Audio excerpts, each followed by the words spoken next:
working 7 days a week. Lord knows without 'em we wouldn't eat.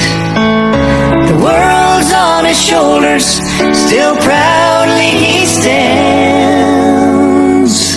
God bless the farmers of this land.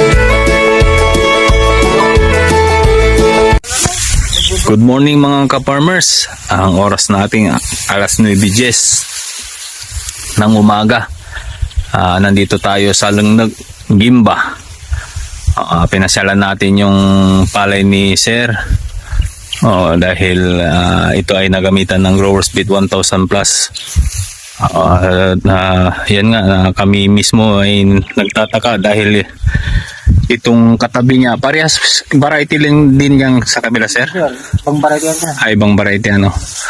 Kasi kung papansinin po natin ito sa itong buwan na to, Sir, ni kanata no. Sir, hanggang 25 siguro sir ito. Hanggang 25 ano. So hindi naabutin, samantalang yung diyan sa kabila ano yan, nauna pa silang nagtanim. April na yan.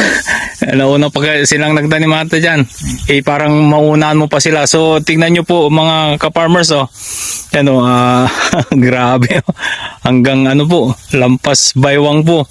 Anong pangalan mo, Sir? Gilbert, sir. Gilbert. Ayan.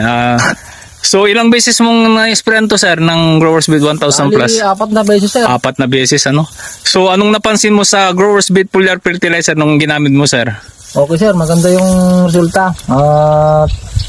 Yung mga butil niya malilintog. Kaya nga po, grabe talagang siguro yan mga ka-farmers, inaanyayan po namin kayo na gumamit ng Growers Beat 1000 plus dahil ito na yung isa pa sa testimony natin. Bagamat marami na tayong mga ka-farmers na mga nagtitestimony, si Sir na ang nagsasabi po, yan kontakin mo, sabi niya baga ang tansya namin to 4,000 square meter lang, parang aani siya ng kulang-kulang 100.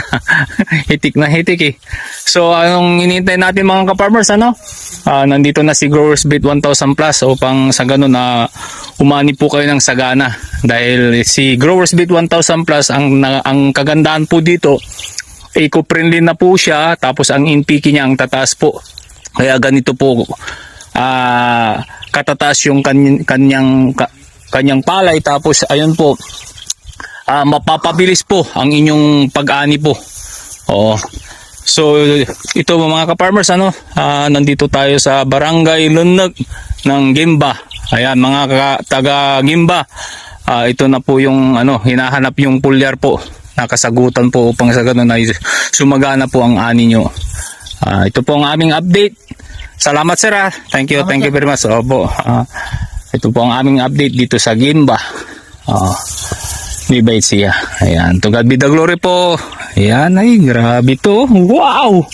Pati yung nyo, GP niya. Wow. Ang kakapal. Okay. God bless the farmers of this land.